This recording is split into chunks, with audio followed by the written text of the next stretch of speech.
Hello guys. In previous lecture we have discussed about what is vector representation, and how we can represent a vector in a three-dimensional coordinate system. In today's lecture I am going to discuss a mathematical operation on vector, which is product of vectors. Product of vector is of two types. One is scalar product or dot product, and another one is vector product or cross product. In scalar product, we do the product in such a way that outcome quantity is a scalar one. That is why it is called a scalar product. On the other hand, in vector product, we do the vector product of the two vectors in such a way that outcome quantity is a vector one. That is why the second class of product of vectors is called vector product.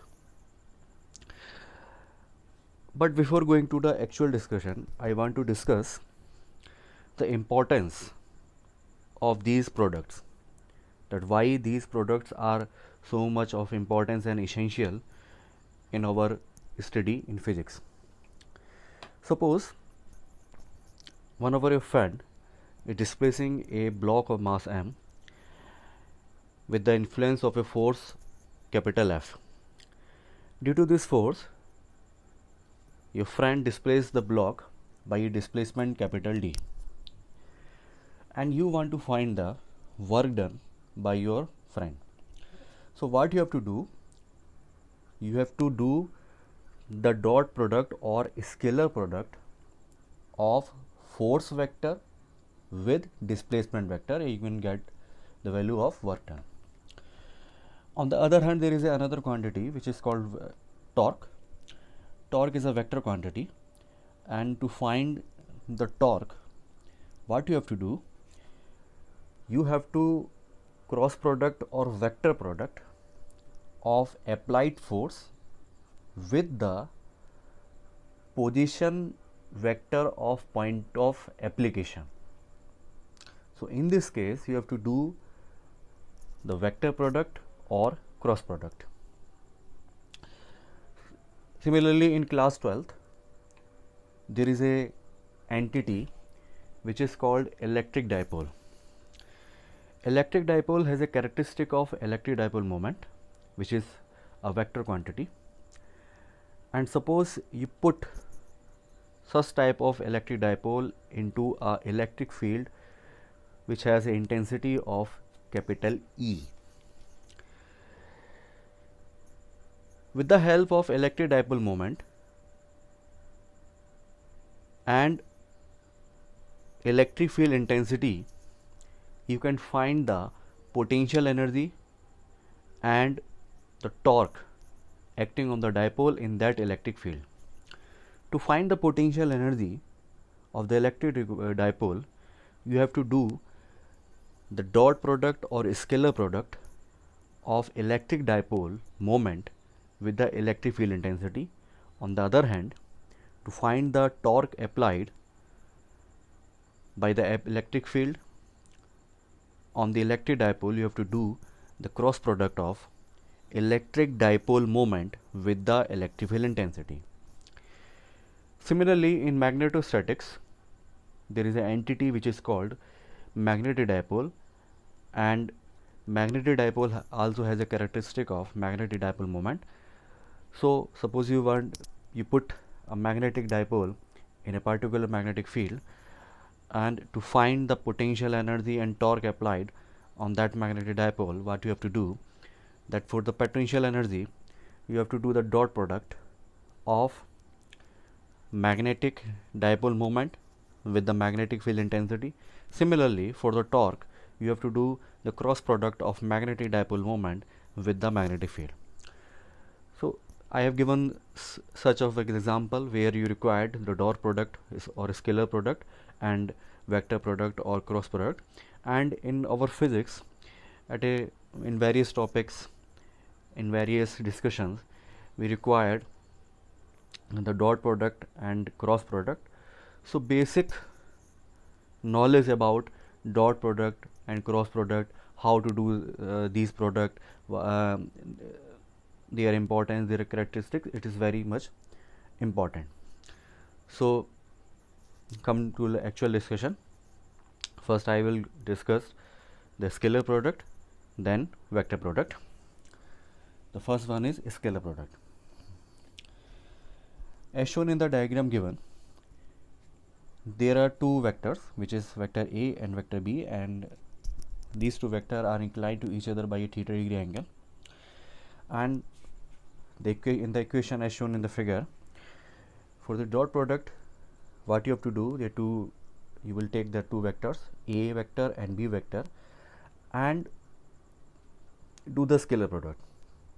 On the left hand side, you are seeing that there is a vector quantity A, another vector quantity B, and we are representing the scalar product with a dot. If there is a dot, it means this is a scalar product or dot product, because we are using a symbol dot, that is why it is called dot product. On the right hand side, what we are seeing that the scalar product contains magnitude of vector A, magnitude of vector B, and cosine of the angle between these two vectors. And you are also seeing that the outcome is a scalar one. It does not contain any type of direction. That is why it is called scalar product. Okay. In this equation, I am using magnitude. So in some of the question, magnitude is given to you. Suppose in this particular type of question that there are two vectors whose magnitude are 5 unit and 3 unit, and they are inclined to angle of theta is equal to 45 degree. So by just putting the values of vectors and the cosine of the angle, you can find the scalar product. But on some of the question, or in the most of the question in the competitive examination, magnitude will not given to you. They will give you the three-dimensional coordinate system vector representation of the two vectors, and then you have to find the vector scalar product. We will discuss in the later section. The one thing I want to discuss with you, which is one of the most important thing, about the angle theta. The angle theta, mark my words, I am dictating some important points. That angle theta in actuality is not the angle between the two vectors. I am repeating that angle theta is not the angle between the two vectors. Actually, angle theta is the angle between the direction of the two vectors. I am repeating my whole statement, that angle theta is not the angle between the two vectors, but it is the angle between the direction of two vectors. Why?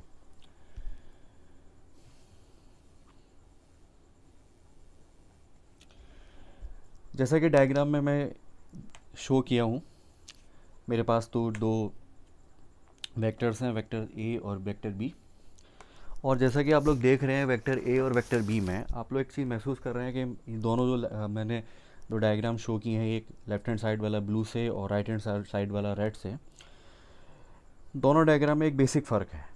Basic फ़र्क क्या है? Basic फ़र्क ये है कि left hand वाले diagram में दोनों वेक्टर्स सेम डायरेक्शन में हैं, और राइट हैंड वाले डायग्राम में दोनों वेक्टर सेम डायरेक्शन में नहीं है। अगर एक तरफ देख रहा है तो दूसरा उसके उल्टी तरफ देख रहा है। अब जैसा कि मैंने बोला कि ये जो एंगल है वो दो वेक्टर्स के बीच का एंगल नहीं है, वो उनकी डायरेक्शन के बीच में बनने वाला एंगल है। ऐसा क्यों?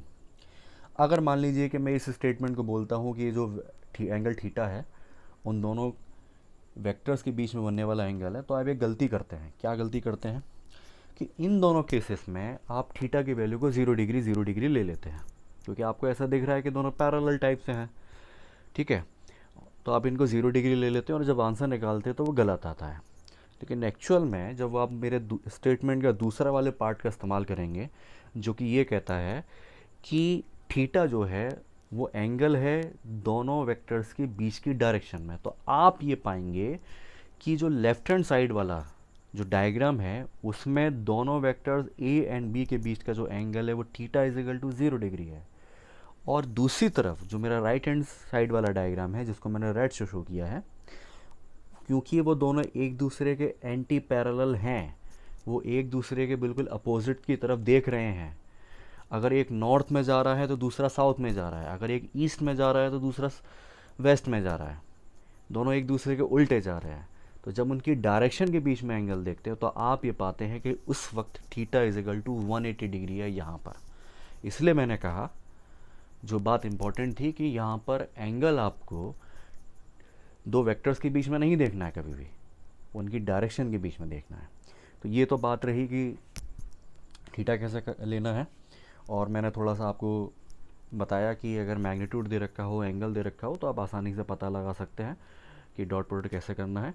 लेकिन दिक्कत तब आती है हमारे सामने, और कंपटीशन में मोस्ट ऑफ द केसेस में हमारे पास सवालात इस तरह के आते हैं, क्वेश्चन हमारे पास इस तरह के आते हैं कि जिनमें वो वेक्टर जो होगा 3 डायमेंशनल कोऑर्डिनेट सिस्टम में होगा। तब हम क्या करें, चलिए आइए बात करते हैं इसके बारे में। देखिए, मैंने एक आपको 3 डायमेंशनल कोऑर्डिनेट सिस्टम दिखाया हुआ है, और पिछले वाले लेक्चर में मैंने इसके बारे में खूब डिस्कस किया था। आई कैप, जे कैप, के कैप, क्या, ये सब आप जानते हैं। और मेरे पास दो वेक्टर्स हैं, एक वेक्टर ए है, दूसरा वेक्टर बी है। A vector 3 dimensional coordinate system में इक्वेशन 1 में रिप्रेजेंट किया गया है, B vector 3 dimensional coordinate system में इक्वेशन नंबर 2 में रिप्रेजेंट किया गया है। और जैसा कि मैंने उस डायग्राम में आपको शो किया था डॉट प्रोडक्ट करने के लिए, तो मैं ए डॉट बी करता हूँ। ए को ए के 3 डायमेंशनल कोऑर्डिनेट सिस्टम को ए की जगह पर रख देता हूँ, और बी के 3 डायमेंशनल कोऑर्डिनेट सिस्टम को मैं बी की जगह रख देता हूँ, और मुझे बाद में इक्वेशन नंबर 3 मिल जाती है। अब इस सवाल मेरे दिमाग में आता है कि ये क्वेश्चन मेरे सामने आई कहाँ से। मैं अक्सर जब बच्चों को पढ़ाता हूँ तो, और मैं देखता हूँ, ऑब्ज़र्व करता हूँ इस चीज़ को कि बच्चे क्या गलती करते हैं कि बच्चे फिज़िक्स जैसे एक सब्जेक्ट में चीज़ों को याद करने की, रटने की चीज़ें कोशिश करते हैं, और इसमें बायो वाले जो बच्चे हैं बहुत ज़्यादा सफ़र करते हैं। तो मेरी कोशिश हमेशा ये रहती है कि लॉजिक उनके सामने दे दिया जाए, एक फैक्ट उनके सामने दे दिया जाए, उनके सामने जो फार्मूला हमारे सामने है, जो भी फैक्ट हमारे सामने, उसके पीछे का रीज़न दे दिया जाए। तो जब हमारा दिमाग इसी तरह से होता है कि जब हमारे दिमाग में रीज़न आ जाता है किसी चीज़ का कि ये रीज़न है इसका, ये कारण है इसका, ये वजह है इसकी, तो हम आसानी से उस फार्मूले को, उस फैक्ट को आसानी से अपने दिमाग में रख सकते हैं, और रटने की हमको कोई ज़रूरत बनती नहीं है। तो ए एक्स बी एक्स प्लस ए वाई बी वाई और ए जेड बी जेड जब जैसे ही पहुँचता है तो बच्चा एकदम से सोचता है कि यार ये कहाँ से आया, कैसे आया।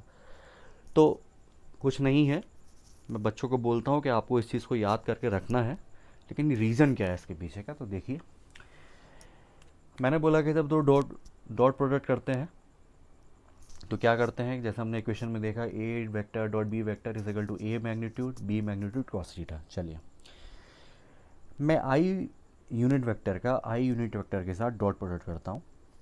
तो यदि अगर मैं ए डॉट बी वेक्टर का इस्तेमाल करता हूँ तो मुझे कुछ इस तरह से मिलेगा।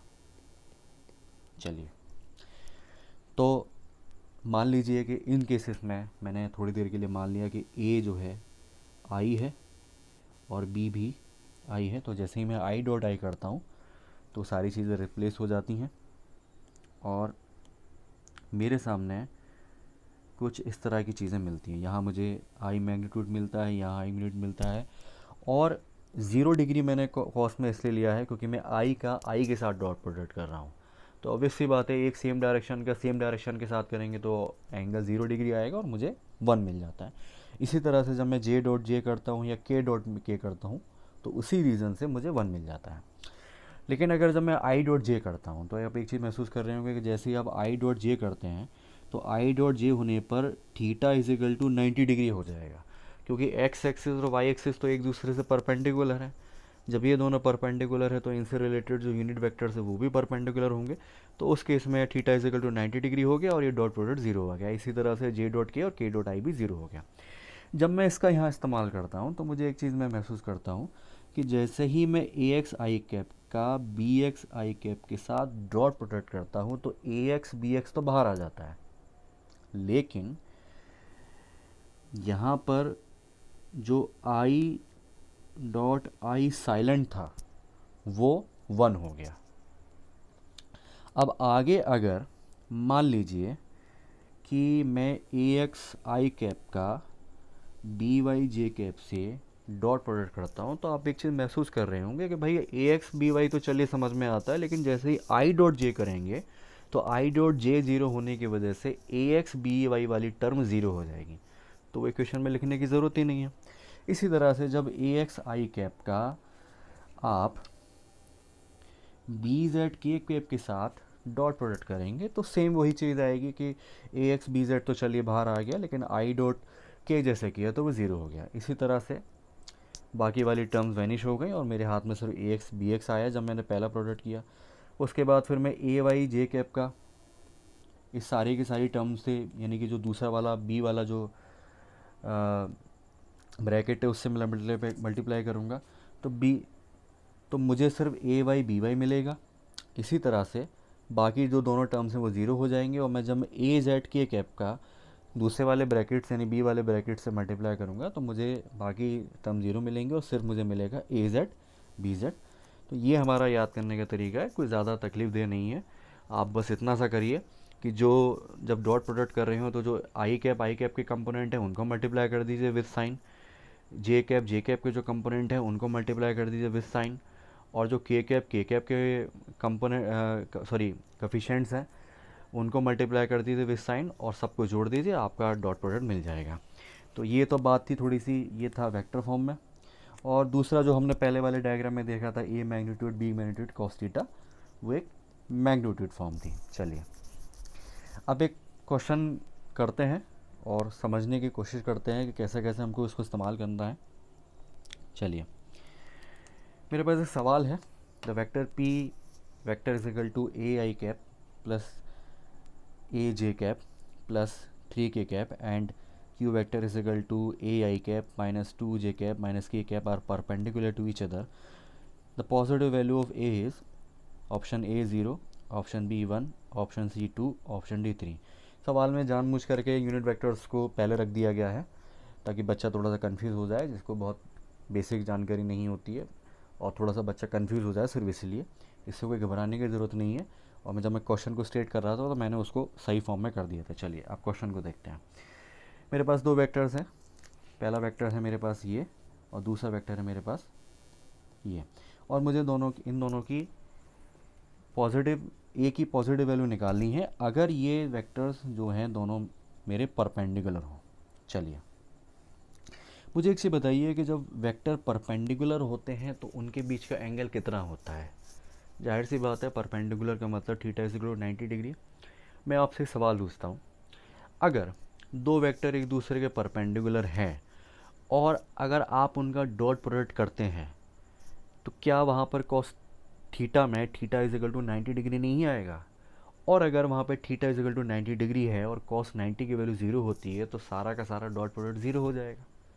तो सवाल में जो ये बात लिखी हुई है कि दोनों वेक्टर्स एक दूसरे के परपेंडिकुलर हैं, यही हमें पकड़नी है। जब भी आप कंपटीशन से रिलेटेड क्वेश्चन करें तो कोशिश ये करें कि उस क्वेश्चन को ध्यान से पढ़ें, ध्यान से समझें, जल्दीबाजी ना करें उसको, और कीवर्ड जो होते हैं उनको पता लगाने की कोशिश करें। तो कीवर्ड ये था कि परपेंडिकुलर हैं, और जब परपेंडिकुलर हुए तो ऑब्वियस सी बात है जैसे ही मैंने इनके पी डॉट क्यू करा तो ए I cap A J cap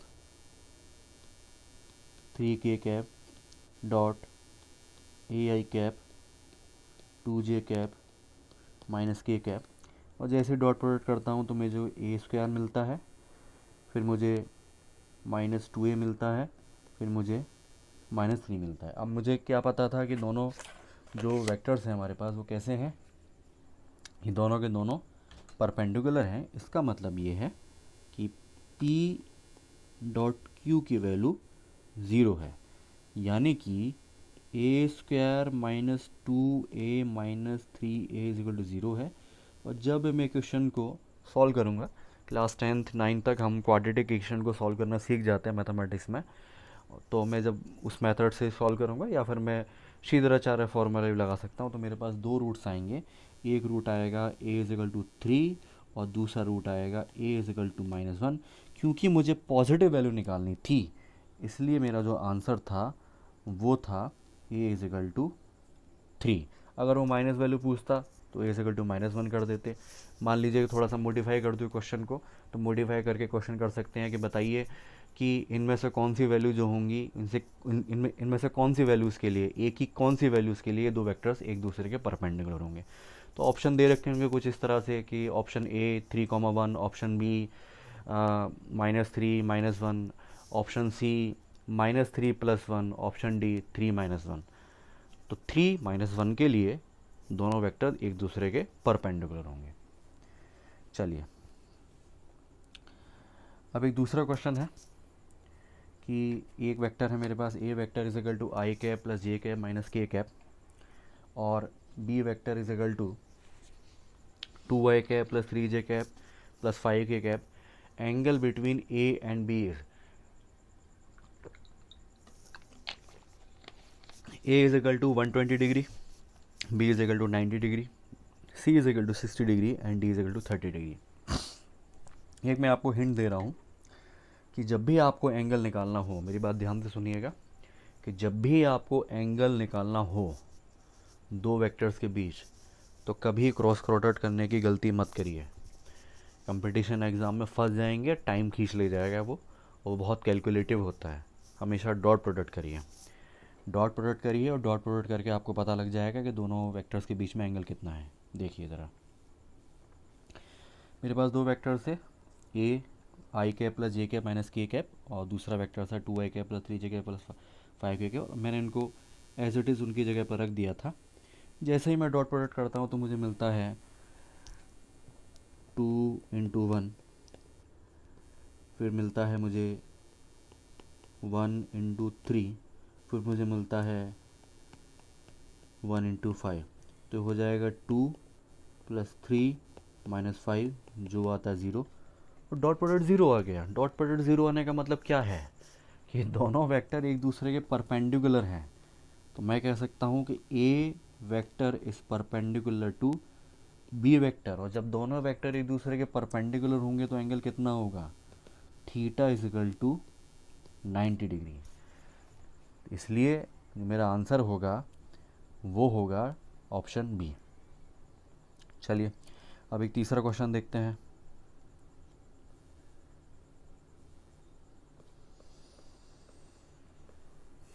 ये क्वेश्चन है, A vector = 1i cap + j cap + k cap, and B vector = -2i cap -2j cap -2k cap.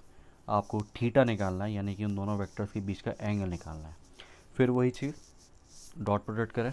चलिए, तो हम डॉट प्रोडक्ट करते हैं, और जैसे ही हम डॉट प्रोडक्ट करते हैं तो हमको मिलता है, देखिए क्या मिलता है हमको, -2, 1 1 × -2 = -2, 1 × -2 = -2, 1 × -2 = -6। अब ये डॉट प्रोडक्ट तो -6 आ गया। अब कैसे पता करें कि एंगल कितना है? अगर 0 आ जाता तो मैं कह सकता था कि भाई 90 डिग्री है, और अगर 1 आ जाता तो मैं कह सकता था कि चलिए कोई एक पर्टिकुलर एंगल है। ज़रा डॉट प्रोडक्ट की बेसिक डेफिनेशन पे जाइए। a dot v = a vector b vector cos theta. तो यहाँ से cos थीटा कितने के बराबर आएगा? यहाँ से cos थीटा बराबर आएगा a vector dot b vector divided by a magnitude और b मैग्नीट्यूड। तो a डॉट b तो आपने निकाल लिया।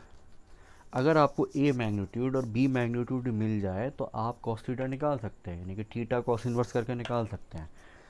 तो कुछ ऐसा दिखेगा आपको, theta = cos inverse A dot B magnitude A magnitude B. चलिए अब मैग्नीट्यूड ए निकालते हैं। तो मैग्नीट्यूड ए यानी कि मैंने आपको पिछले वाले लेक्चर में तरीका बताया था कि कोई भी वेक्टर होगा उसका मैग्नीट्यूड निकालना है। तो उसके जितने भी कंपोनेंट है, एक्स कंपोनेंट, वाई कंपोनेंट और जेड कंपोनेंट, सबको स्क्वायर कर दें अलग अलग। स्क्वायर करने के बाद सबको तीनों को जोड़ दें। तीनों को जोड़ने के बाद जो आंसर है उसका रूट ले लें। तो हमारा पहला वाला वेक्टर था 1i कैप प्लस जे कैप प्लस के कैप। तो आपके पास आएगा 1 स्क्वायर 1 स्क्वायर 1 स्क्वायर। तो आपको आंसर में मिलेगा √3। इसी तरह से जब आप दूसरे वेक्टर के लिए करेंगे तो आपको मिलेगा -2 स्क्वायर -2 स्क्वायर प्लस -2 स्क्वायर। तो आपके सामने आंसर जो आएगा वो आएगा 2√3। और जो इक्वेशन थी मेरी ये वाली, ये जो था ये अभी मैंने आपके सामने निकाल कर दिखाया है, इसलिए आपको रटने की ज़रूरत नहीं है। मैं बार बार कह रहा हूँ कि फिज़िक्स रटने वाला सब्जेक्ट नहीं है। फिज़िक्स एक लॉजिकल और एक फैक्ट वाला सब्जेक्ट है। फैक्ट अगर आपके दिमाग में होंगे, फैक्ट अगर रीज़न आप जानते होंगे, लॉजिक अगर जानते होंगे, तो बायो वाला बच्चा भी बड़े आसानी से समझ सकता है। तो ये रख दें यहाँ पर। ए डॉट बी हमारे सामने कितना था? -6।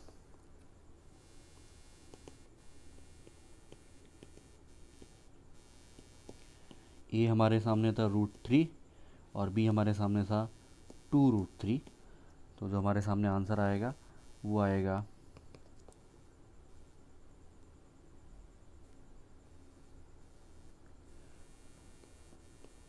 Cos inverse -6 √3 3 into 2 6 -6 is equal to -1। और क्योंकि सॉरी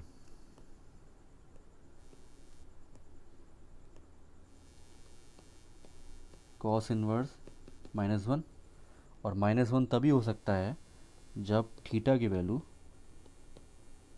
180 डिग्री हो।